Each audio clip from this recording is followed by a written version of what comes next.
Hello students, acid base and salts का ये हमारा थर्ड वीडियो है और इस पर्टिकुलर वीडियो में हम डिस्कस करेंगे इंडिकेटर्स के बारे में, क्लासिफिकेशन ऑफ सॉल्ट्स के बारे में और पीएच वैल्यू के बारे में डिस्कस करेंगे। फर्स्ट यहाँ पे इंडिकेटर की अगर बात करें तो इंडिकेटर जो होता है केमिकल सब्सटेंस होता है जो अलग अलग कलर देता है एसिडिक सॉल्यूशन में, बेसिक सॉल्यूशन में और न्यूट्रल सॉल्यूशन में। यहाँ पे अगर बात करें इंडिकेटर्स की तो हमारे पास दो तरीके के इंडिकेटर होते हैं। एक कॉमन इंडिकेटर होता है, दूसरा हमारे पास यूनिवर्सल इंडिकेटर होता है। कॉमन इंडिकेटर की अगर बात करें तो ये कुछ स्पेसिफाइड रेंज जो पीएच का होता है उसी में वर्क करता है। दैट मीन्स इसका वैल्यू फिक्स रहता है। जैसे हमारे पास पीएच स्केल होता है 1 to 14 होता है, जिसमें हमारा 7 जो होता है न्यूट्रल पॉइंट होता है। तो 7 से अगर ज्यादा अगर हमारे पास अगर पीएच वैल्यू होगा तो हमारा कॉमन इंडिकेटर जो होगा ये एक फिक्स कलर देगा। अगर 7 से हमारा कम है पीएच वैल्यू तो इसके लिए एसिडिक सॉल्यूशन के लिए भी हमारा कॉमन इंडिकेटर जो होगा फिक्स्ड कलर देगा। तो कुछ स्पेसिफिक पीएच रेंज के बारे में हम पता नहीं लगा सकते कॉमन इंडिकेटर का इस्तेमाल करके। जैसे यहाँ पे लिटमस की अगर बात करें तो अगर ब्लू लिटमस का इस्तेमाल अगर हम एसिडिक सॉल्यूशन में करेंगे तो लिटमस रेड कलर में कन्वर्ट हो जाएगा, लेकिन अगर हम यही बेसिक सॉल्यूशन में अगर इस्तेमाल करेंगे रेड लिटमस का तो ये ब्लू कलर में कन्वर्ट हो जाएगा। मिथाइल ऑरेंज की अगर बात करें तो एसिडिक सॉल्यूशन में ये रेड कलर देता है, वाइल अगर यही बेसिक सॉल्यूशन की अगर बात करें तो येलो कलर में कन्वर्ट हो जाएगा। फेनोफ्थलीन की अगर बात करें तो एसिडिक सॉल्यूशन में ये कलरलेस होता है, लेकिन बेसिक सॉल्यूशन की अगर बात करें तो ये पिंक हो जाता है। तो यहाँ पे इनके कलर से हमको कुछ स्पेसिफाइड रेंज, स्पेसिफिक रेंज के बारे में कुछ भी पता नहीं चलता कि पीएच हमारा इतने से इतने रेंज के बीच में होगा। लेकिन यहाँ पे यूनिवर्सल इंडिकेटर की अगर बात करें तो एक तो ये मिक्सचर ऑफ ऑर्गेनिक डाई होता है। ऑर्गेनिक मतलब जो हम नेचुरली ऑब्टेन करते हैं और डाई मतलब कलर्स होते हैं। तो ऑर्गेनिक कलर्स के ये मिक्सचर होते हैं और ये अलग अलग कलर्स देते हैं अलग अलग पीएच रेंज में। जैसे आप यहाँ पे देख पाओगे 0 से 1 की अगर बात करें तो डार्क रेड से फेंट रेड में ये कन्वर्ट हो रहा है। तो जैसे ही हमारा फेंट रेड होगा तो और डार्क रेड होगा तो हमको क्लियर पता चल जाएगा कि जो भी हमारा पीएच है 0 to 1 के बीच में है। नेक्स्ट यहाँ पे अगर बात करें, जैसे हमारे पास कोई अगर सब्सटेंस है जिसका पीएच अगर 4 है तो उसका कलर जो होगा ऑरेंज और येलो के बीच में होगा। दैट मीन्स पता चल जाए कि ऑरेंज हमारा फेड होता हुआ नजर आएगा। तो यहाँ पे हम यूनिवर्सल इंडिकेटर का इस्तेमाल करके कुछ पीएच रेंज का एक रफ आइडिया लगा सकते हैं। नेक्स्ट थिंग यहाँ पे अगर बात करें तो जो भी यूनिवर्सल इंडिकेटर्स होते हैं वो काफी ज्यादा सेंसिटिव होते हैं। दैट मीन्स ये ज्यादा एक्यूरेट होते हैं in comparison to common indicators. Next यहाँ पे बात कर लेते हैं पीएच वैल्यू की। तो पीएच वैल्यू का सिंपल सा मतलब होता है पोटेंजी ऑफ हाइड्रोजन, और पोटेंज को ही हम बोलते हैं पावर। तो अगर हमारे पास अगर पीएच अगर बात करें पीएच स्केल की तो पीएच स्केल हमारा 1 to 14, 0 14 इस तरीके से मार्किंग रहता है। बीच में हमारे पास 7 होता है। अगर 7 से अगर हम राइट हैंड साइड अगर बढ़ते हैं 8, 9, 10, 11, 12 तो ये हमारा बेसिक कहलाता है, बेसिक सब्सटेंसेस। लेकिन 7 से अगर हमारा पीएच अगर कम रहता है तो उसको हम बोलते हैं acidic, acidic substance.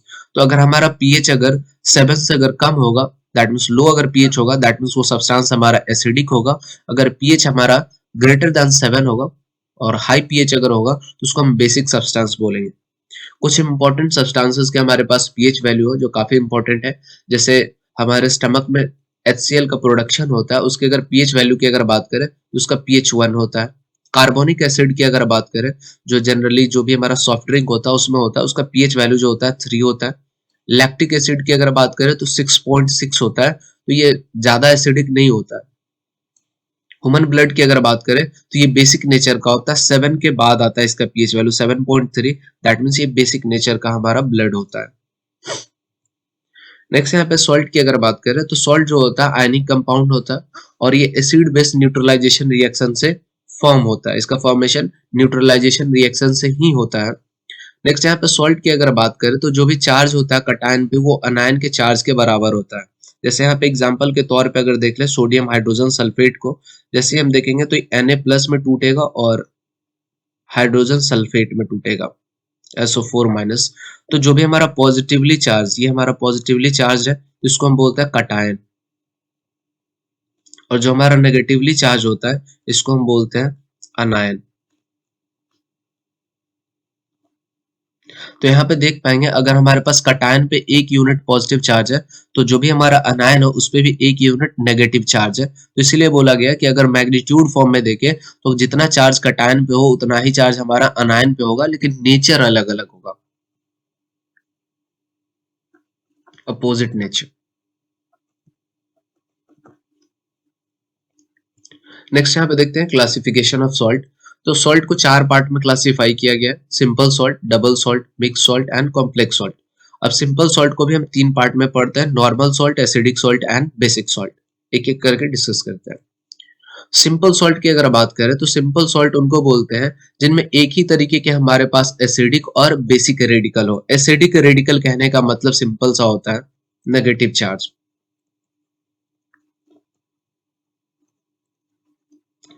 Negative charge होना चाहिए, और basic radical means positive charge. Normal salt की यहाँ पे अगर बात करें तो नॉर्मल सॉल्ट जो होता है इसमें कोई हाइड्रोक्साइड या हाइड्रोजन आयन की अगर बात करें, हाइड्रोनियम आयन की अगर बात करें तो यहाँ पे कुछ भी फॉर्म नहीं होता। ऐसे सॉल्ट जिनको हम पानी में अगर डालें तो कोई भी हाइड्रोक्साइड या हाइड्रोजन आयन का फॉर्मेशन अगर नहीं होता है तो वैसे सॉल्ट को हम बोलते हैं नॉर्मल सॉल्ट बोलते हैं। और नॉर्मल सॉल्ट जो होता है कंप्लीट न्यूट्रलाइजेशन रिएक्शन की वजह से बनता है। यहाँ पे इसके नेचर की अगर बात करें तो नाम से ही पता चल रहा है ये न्यूट्रल होता है। यहाँ पे अगर देखें NaCl को जैसे हम पानी में रखेंगे तो ये डिसोसिएट होगा, टूटेगा, Na प्लस और Cl माइनस में टूटेगा। तो यहाँ पे कोई भी H प्लस आयन का फॉर्मेशन नहीं हो रहा है, ना ही OH माइनस आयन का फॉर्मेशन हो रहा है। अमोनियम सल्फेट की अगर बात कर लेते हैं NH4 होल ट्वाइस SO4, इसको भी हम जैसे वाटर में डालेंगे तो NH4 में ये टूटेगा, NH4 प्लस और SO4 में ये टूटेगा। तो यहाँ पे देखोगे एसिडिक ये हमारा क्या हो गया, ये हमारे पास बेसिक रेडिकल हो गया, और ये जो नेगेटिव चार्ज वाला है ये हमारे पास एसिडिक रेडिकल है। तो वन टाइप ऑफ हमारे पास क्या है, एसिडिक रेडिकल है, वन टाइप ऑफ हमारे पास बेसिक रेडिकल है, इससे ज्यादा नहीं है हमारे पास। एक से ज्यादा ना हमारे पास एसिडिक रेडिकल है, ना ही एक से ज्यादा हमारे पास बेसिक रेडिकल है। तो नॉर्मल सॉल्ट की अगर बात करें तो हमारे पास सिंपल सा इसमें कोई भी आप देख पाओगे हाइड्रोजन आयन एक तो रिप्लेसेबल नहीं है, और ये पार्ट किसका है, सिंपल सॉल्ट का। और सिंपल सॉल्ट में हमने बता रखा है कि एक ही इसके पास क्या होता है, एसिडिक रेडिकल होता है वन टाइप का, और वन टाइप का इसके पास बेसिक रेडिकल होता है। मतलब एक से ज्यादा इसके पास एसिडिक रेडिकल नहीं हो सकता, ना ही बेसिक रेडिकल हो सकता। नॉर्मल सॉल्ट में कंप्लीट न्यूट्रलाइजेशन होता है। यहाँ पे अगर स्ट्रॉन्ग एसिड और लेंगे अगर न्यूट्रलाइजेशन के लिए तो स्ट्रॉन्ग बेस का भी इस्तेमाल करना पड़ेगा। अगर वीक एसिड ले रहे हैं तो उसके साथ वीक बेस का ही अगर न्यूट्रलाइजेशन रिएक्शन अगर करवाएंगे तभी हमारा नॉर्मल सॉल्ट का फॉर्मेशन होगा। नेक्स्ट है हमारे पास एसिडिक सॉल्ट। एसिडिक सॉल्ट की अगर बात करें दैट मीन्स ये एसिडिक नेचर का ही होगा। एसिडिक नेचर का अगर है दैट मीन्स ये इसके पास रिप्लेसेबल हाइड्रोजन आयन होगा या फिर हाइड्रोनियम आयन होगा। नेक्स्ट यहाँ पे बात कर लेते हैं तो यहाँ पे पार्शियल न्यूट्रलाइजेशन होता है। जो भी हमारा एसिड बेस रिएक्शन होता है वो पार्शियल होता है, कंप्लीट नहीं होता है। जब एसिडिक सॉल्ट का फॉर्मेशन कब होगा, जब हमारा एसिड जो होगा वो स्ट्रॉन्गर होगा, और जो भी हम बेस इस्तेमाल कर रहे हैं वो हमारे पास वीकर अगर बेस होगा तो उस तरीके का न्यूट्रलाइजेशन रिएक्शन से जो सॉल्ट ऑब्टेन होगा वो एसिडिक नेचर का होगा। जैसे यहाँ पे सोडियम हाइड्रोजन सल्फेट की अगर बात कर ले NaHSO4,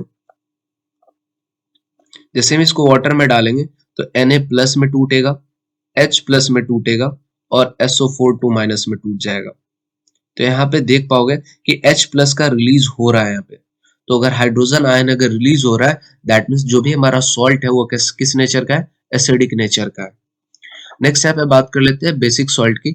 तो basic salt that means basic nature का होगा। यहाँ पे हमारे पास हाइड्रोक्साइड आयन का रिलीज होगा, that means contains replaceable hydroxide ion. जैसे ही इसको पानी में हम डालेंगे, मिक्स करेंगे तो हाइड्रोक्साइड आयन का प्रोडक्शन होगा। अब बेसिक सॉल्ट जो होता है ये भी हमारा पार्शियल न्यूट्रलाइजेशन रिएक्शन से बनता है, लेकिन यहाँ पे अगर बात करें तो जो भी हमारा बेस होता है वो स्ट्रॉन्ग होता है,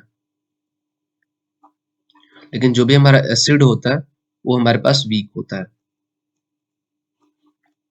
जैसे यहाँ पे देख लेते हैं, इसको जैसे हम वाटर में मिक्स करेंगे तो Cu2 प्लस में टूट जाएगा, OH माइनस में टूटेगा और NO3 माइनस आयन में ये क्या होगा, टूट जाएगा। तो यहाँ पे हम क्लियरली देख पा रहे हैं कि OH minus that means hydroxide ion का प्रोडक्शन हो रहा है अगर इस सॉल्ट को अगर हम वाटर में डिसॉल्व करते हैं, तो इसकी वजह से हम इस तरीके के सॉल्ट को बोलेंगे बेसिक सॉल्ट बोलेंगे। नेक्स्ट हमारे पास है डबल सॉल्ट। डबल सॉल्ट की अगर सिंपल अगर बात करें तो एक से ज्यादा अगर सिंपल सॉल्ट अगर हम पर्टिकुलर रेशियो में अगर हम कंबाइन करते हैं, क्रिस्टलाइज करते हैं, तो उस तरीके के सॉल्ट को हम डबल सॉल्ट बोलते हैं। जैसे यहाँ पे पोटैश एलम की अगर बात करें तो पोटेशियम सल्फेट एक हमारे पास सिंपल सॉल्ट है और दूसरा हमारे पास एल्युमिनियम सल्फेट है। इन दोनों सॉल्ट को हम पर्टिकुलर रेशियो में अगर क्रिस्टलाइज कर देते हैं तो पोटैश एलम इसको हम बोलते हैं। मोर सॉल्ट की अगर बात करें तो फेरस सल्फेट और अमोनियम सल्फेट इन दोनों को हम अगर मिक्स कर देते हैं, सिंपल सॉल्ट ये दोनों, इनको हम मिक्स करते हैं पर्टिकुलर रेशियो में और क्रिस्टलाइज कर देते हैं, तो इसका इन दोनों के मिक्सचर का ये जो दोनों सॉल्ट अगर मिक्स होते हैं पर्टिकुलर रेशियो में तो इनका नाम हो जाता है मोर सॉल्ट। डोलोमाइट की अगर बात करें तो यहाँ पे कैल्शियम कार्बोनेट और मैग्नीशियम कार्बोनेट का फिक्स रेशियो होता है जिसको हम क्रिस्टलाइज कर देते हैं और इसका नाम हो जाता है डोलोमाइट। नेक्स्ट थिंग यहाँ पे काफी इंटरेस्टिंग बात है कि जो भी डबल सॉल्ट होते हैं उनमें वाटर मॉलिक्यूल ऑफ क्रिस्टलाइजेशन होते हैं। वाटर मॉलिक्यूल ऑफ क्रिस्टलाइजेशन कहने का मतलब ये वाला, इसमें वाटर H2A के फॉर्म में हमारा वाटर लगा होता है। नेक्स्ट थिंग यहाँ पे अगर बात कर लेते हैं मिक्स सॉल्ट की, तो मिक्स सॉल्ट में क्या होता है, एक से ज्यादा हमारे पास एसिडिक रेडिकल हो सकते हैं या बेसिक रेडिकल हो सकते हैं, मोर देन वन एसिडिक और बेसिक रेडिकल।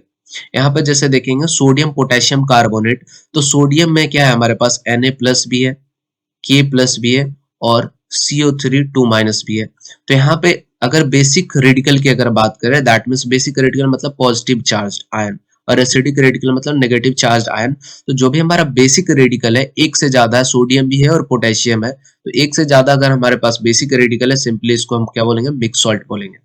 ब्लीचिंग पाउडर की अगर बात करें तो इसको पढ़ते हैं कैल्शियम ऑक्सीक्लोराइड।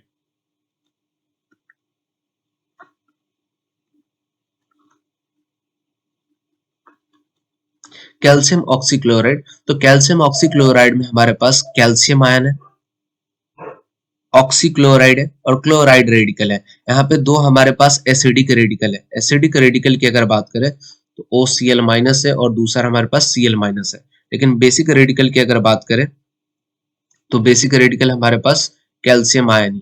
तो यहाँ पे एक से ज्यादा हमारे पास अगर एसिडिक रेडिकल भी हो जाते हैं तो इस तरीके के सॉल्ट को हम बोलते हैं मिक्स सॉल्ट। तो ब्लीचिंग पाउडर उसका एग्जाम्पल है।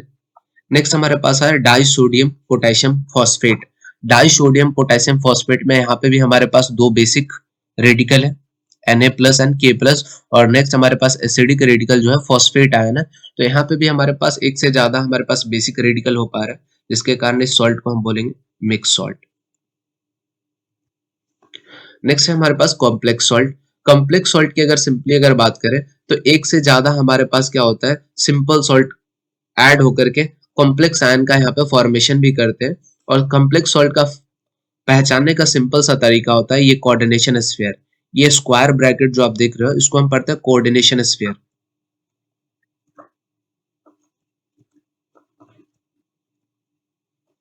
अगर किसी सॉल्ट में इस तरीके से कोऑर्डिनेशन स्फीयर दिखाया गया है दैट मीन्स वो कॉम्प्लेक्स सॉल्ट है। और जो कॉम्प्लेक्स सॉल्ट होते हैं उनमें कॉम्प्लेक्स आयन का फॉर्मेशन होता है। कंटेन वन कॉम्प्लेक्स आयन, तो कॉम्प्लेक्स आयन समझते हैं। जैसे सोडियम अर्जेंटोसाइनाइड को अगर हम पानी में डिसॉल्व करेंगे तो Na+ में टूटेगा और दूसरा हमारे पास होगा AgCN2- चार्ज। तो ये यहाँ पे हमारा जो है ना कॉम्प्लेक्स आयन कहलाएगा।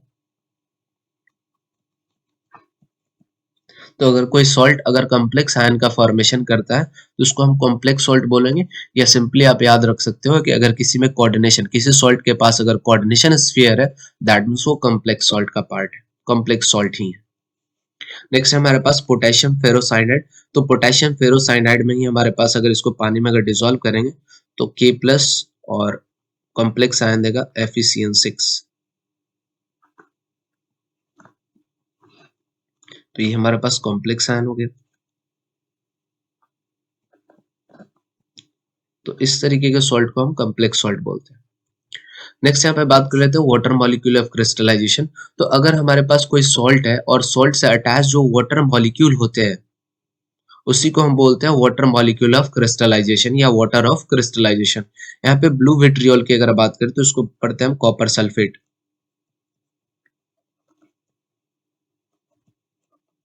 Copper sulphate pentahydrate. नेक्स्ट हमारे पास ग्रीन विट्रियोल है, इसको पढ़ता है फेरस सल्फेट।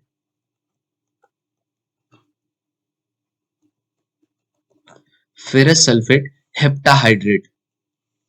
व्हाइट विट्रियोल की अगर बात करें तो जिंक सल्फेट हेप्टाहाइड्रेट।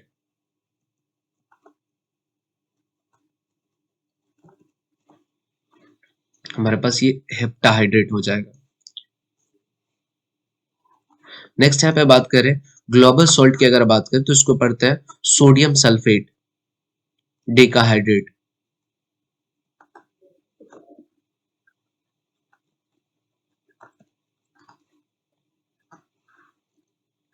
नेक्स्ट हमारे पास है वॉशिंग सोडा। वॉशिंग सोडा को पढ़ते हैं sodium carbonate decahydrate. Oxalic acid की अगर बात करें तो डाइहाइड्रेट हमारे पास है, तो oxalic acid dihydrate. Epsom salt की अगर बात करें तो मैग्नीशियम सल्फेट हेप्टाहाइड्रेट। तो वाटर मॉलिक्यूल ऑफ क्रिस्टलाइजेशन अगर किसी सॉल्ट में प्रेजेंस है तो उस तरीके के सॉल्ट को हम बोलते हैं hydrated salt. Hydrated salt that means salt with water molecule of crystallization.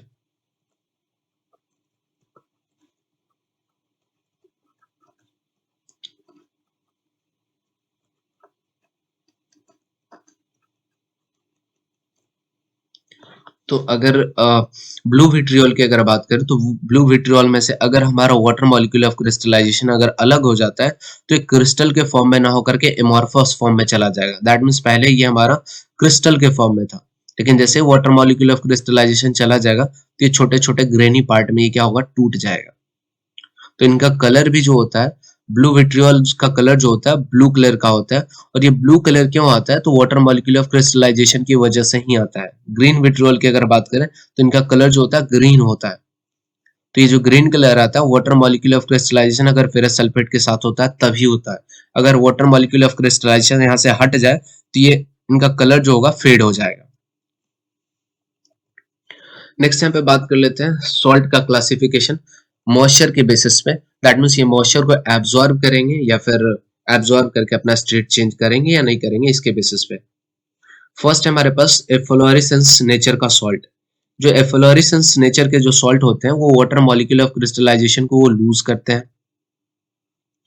ये अपना क्रिस्टलाइन नेचर जो होता है तो एमॉर्फस नेचर में ये एमॉर्फस, दैट मीन्स यहाँ पे देखते हैं कि अगर कोई हमारे पास एफ्लोरेसेंस सॉल्ट है तो पहले वो क्रिस्टलाइज होता है, लेकिन ये क्या करेगा, मॉइस्चर को बाहर लूज करेगा और लूज करके ये छोटे छोटे पार्टिकल्स में टूट जाएगा, ग्रेनी फॉर्म में चला आएगा। तो इस तरीके का सॉल्ट को हम बोलते हैं एफ्लोरेसेंस सॉल्ट, जिसका एग्जांपल है वॉशिंग सोडा। वॉशिंग सोडा में हमारे पास 10 वाटर मॉलिक्यूल ऑफ क्रिस्टलाइजेशन होते हैं। इप्सम सॉल्ट की अगर बात करें तो यहाँ पे 7 वाटर मॉलिक्यूल ऑफ क्रिस्टलाइजेशन होते हैं। तो अगर वॉशिंग सोडा से हमारा वाटर मॉलिक्यूल ऑफ क्रिस्टलाइजेशन अगर हट जाता है तो हमारे पास क्या बचेगा, NO2CO3। NO2CO3 को हम बोलते हैं सोडियम कार्बोनेट या dry soda S. Dry soda S. Next हमारे पास है हाइग्रोस्कोपिक नेचर सॉल्ट। तो हाइग्रोस्कोपिक नेचर सॉल्ट की अगर बात करें तो ये क्या करते हैं, मॉइस्चर को एब्जॉर्ब करते हैं इन्वायरमेंट से। और यहाँ पे अगर ये मॉइस्चर को एब्जॉर्ब करते हैं तो काफी इंटरेस्टिंग है, इनका स्टेट में कोई चेंज नहीं आता है। दैट मीन्स ये सॉलिड में पहले थे, अभी भी सॉलिड स्टेट में ही रहेंगे। तो इस तरीके के सॉल्ट जो मॉइस्चर को एब्जॉर्ब तो करते हैं लेकिन अपना स्टेट चेंज नहीं करते हैं, तो उन सॉल्ट्स को हम सिंपली बोलते हैं हाइग्रोस्कोपिक नेचर सॉल्ट। जैसे यहाँ पे एग्जांपल है कैल्शियम ऑक्साइड का या एनहाइड्रस सोडियम कार्बोनेट। एनहाइड्रस कहने का मतलब होता है जिसके पास वाटर मॉलिक्यूल ऑफ क्रिस्टलाइजेशन ना हो।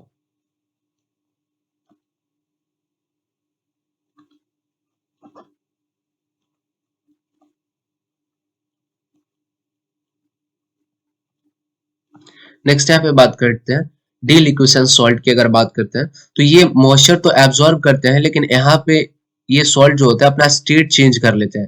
दैट मीन्स पहले अगर ये सॉलिड में थे तो जैसे ही मॉइस्चर को एब्जॉर्ब कर लेंगे तो ये लिक्विड स्टेट में कन्वर्ट हो जाएंगे। तो इनका बाकी एग्जांपल है कैल्शियम क्लोराइड है, मैग्नीशियम क्लोराइड है, सोडियम हाइड्रोक्साइड है। यहाँ पे देख पा रहे हैं सोडियम हाइड्रोक्साइड या पोटेशियम हाइड्रोक्साइड की अगर बात करें तो एनहाइड्रस फॉर्म में, दैट मीन्स मॉइस्चर इनके पास पहले से नहीं था, ये बाद में मॉइस्चर एब्जॉर्ब करेंगे तब ये लिक्विड में कन्वर्ट होंगे। तो anhydrous sodium hydroxide, anhydrous potassium hydroxide, ferric chloride, calcium nitrate, copper nitrate, zinc nitrate, ये सारे हमारे पास डेल इक्वेशन सॉल्ट के एग्जांपल्स हैं।